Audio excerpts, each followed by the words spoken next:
Good. Well, welcome to our seminar tonight. This seminar complies with Medicare requirements for consumer education. This is purely educational. There are no sales.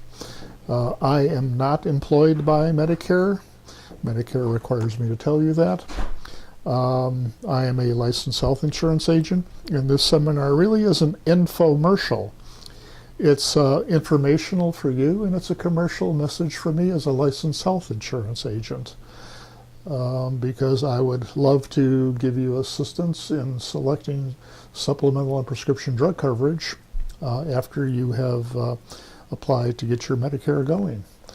I do not charge fees. None of us agents charge fees. We get paid a commission by the insurance companies if we can help you to enroll.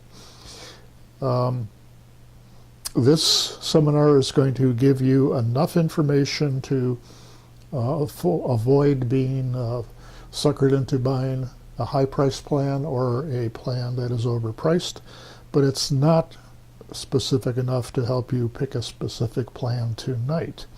That would come at a later time if I were to meet with you in the future. We'll sit down, we'll look at your medical needs, we'll look at your budget, and I'll give you the options, and you pick the plan, the type of plan that best meets your healthcare needs and budget. I'll tell you then what the prices would be for the plans that I represent, the companies that I represent.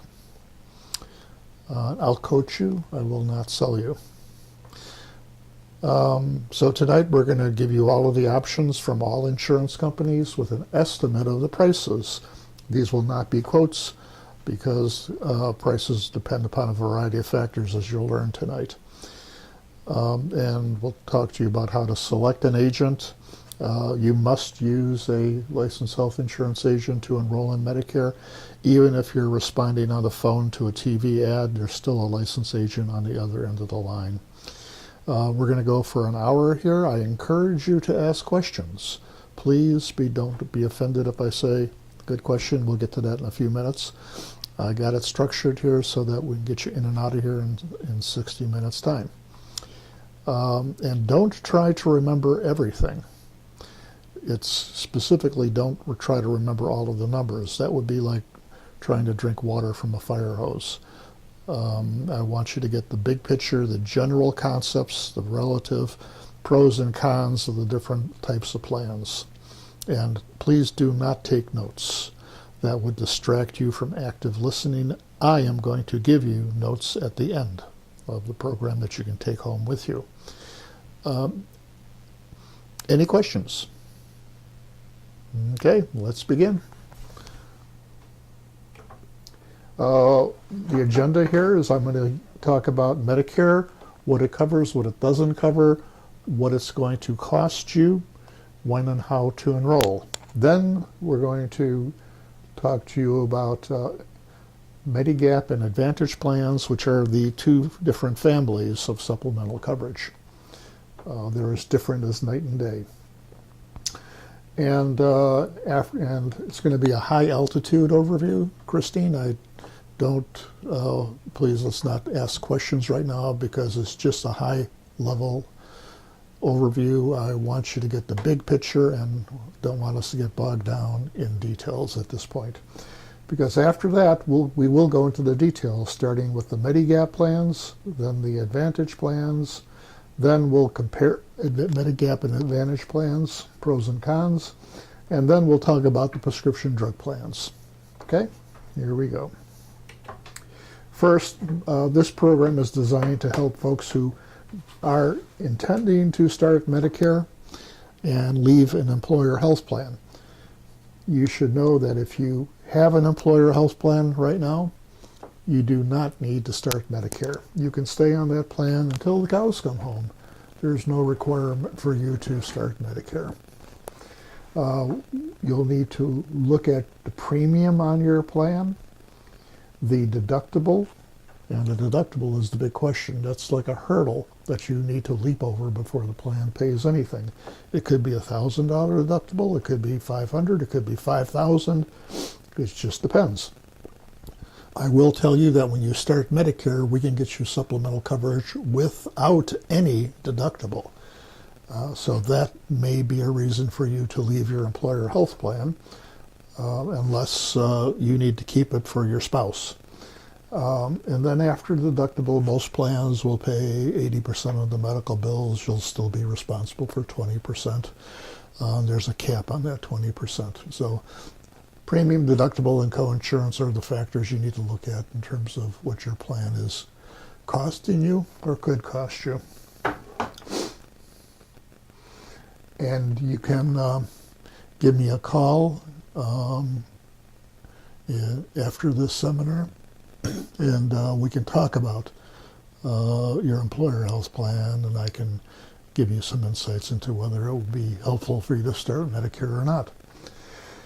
Okay, we need to talk about the general concepts here. Medicare Part A, B, C, and D.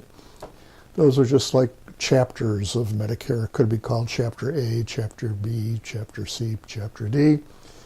But they're called parts. Part A and Part B have been around for over 50 years, since we've been kids. And A covers everything that's inpatient care. It's called hospital, but it also covers more inpatient care than hospital.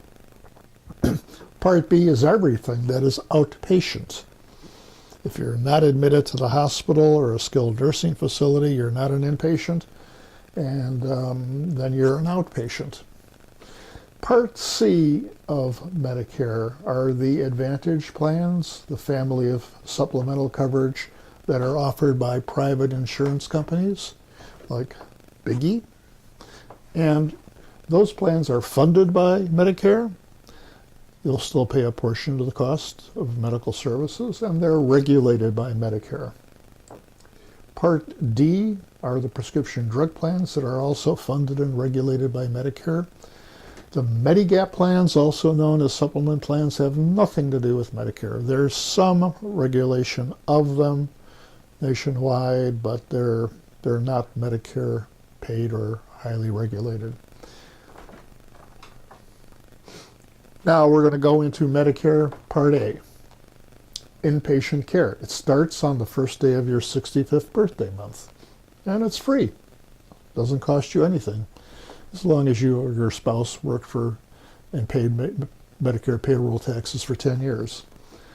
It has a deductible, though. Deductible is $1,364 per hospital admission. If you're readmitted within 60 days of discharge, you will not need to pay that again. But if you go home and you're home for 3 months, or 61 days even, you're readmitted then, you will have to pay that deductible again. So that's a good reason to have supplemental coverage. Avoid that deductible. Inpatient care is also at a skilled nursing rehab facility where you go for physical therapy after a knee replacement, a hip replacement, chronic surgical wound that won't heal. Medicare pays all of the costs for the first 20 days. Days 21 through 100, you'll be responsible for $170.55 a day, unless you have supplemental coverage. Okay? So the hospital and skilled care portions are not considering any supplemental coverage. Supplemental coverage will trump them. If anybody here has a high deductible HSA qualified health plan through their employer, it's very important that you know that you must stop making contributions to that plan when you start Medicare. Otherwise, the IRS will come back and penalize you for having done that. You can talk to me later about that if you fall into that category. Part B of Medicare is everything that is outpatient. Doctors, lab, x-ray, surgery, blah, blah, blah, blah, including preventive care. You'll get free welcome to Medicare visits, annual wellness visits. Your mammograms are covered, pap smears, pelvic breast exams, blah, blah, blah, blah. Medicare Part B is going to cost you $135.50 a month or more if your income is more than $85,000 as an individual taxpayer or more than $170,000 as a married couple.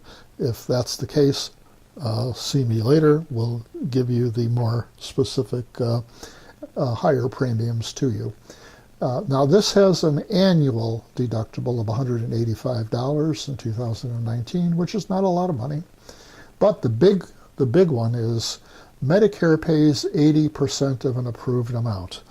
And I want you to know that if you're seeing ads on TV from the insurance companies that say Medicare only pays 80% of your medical bills and try to scare you into thinking that you're going to have to pay the other 20%, and you know how much medical care costs,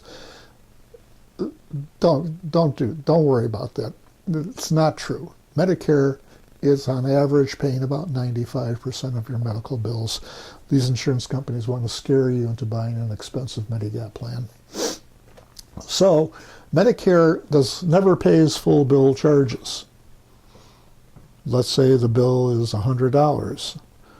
Medicare doesn't pay $100. Medicare pays an approved amount, whatever approves. It pays actually 80% of the approved amount that it sets, which averages 25% of the bills.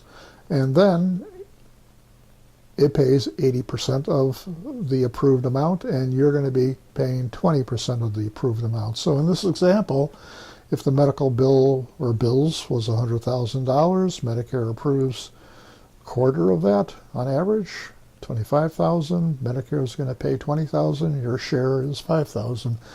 You can see the blue on the pie chart. Providers have to write off the rest, which is why some doctors choose to not participate in Medicare anymore. And by the way, that Medicare approved amount is an important concept. We'll come back to that later. You can apply up to start your Medicare the first day of your 65th birthday month, because that's when it would start, unless you are born on the first day of a month. Then Medicare can start and will start the first day of the prior month. So you can apply 3 months before your 65th birthday month and to start the first day of your 65th birthday month, unless you want to stay in an employer health plan, which you can do, and there's no penalty for doing that. But let's say you miss that, the enrollment period here, Medicare will charge you a late enrollment penalty if you have not had an employer health plan. Or you can keep your employer health plan as long as you want till the cows come home. There is no penalty for starting, for keeping your employer health plan. You can apply to Medicare up to 60 days, 2 months before your employer health plan ends. And again, it'll start the first day of the month after your employer health plan ends, and you'll want supplemental coverage to start at the same time. Next slide. Medicare Part B. You got to add, this will tell you when and how to enroll. Ask yourself the 2 questions. Will I be starting Medicare at age 65? Yes or no? Will I be collecting a Social Security retirement check at age 65? Yes or no? If you answered yes to both questions, you will automatically receive your Medicare card in your mailbox about 3 months before your 65th birthday month. But let's say you got it because you're collecting Social Security. They assume you want to start Medicare, but you don't. You want to stay in an employer plan. So you just return the card back to Social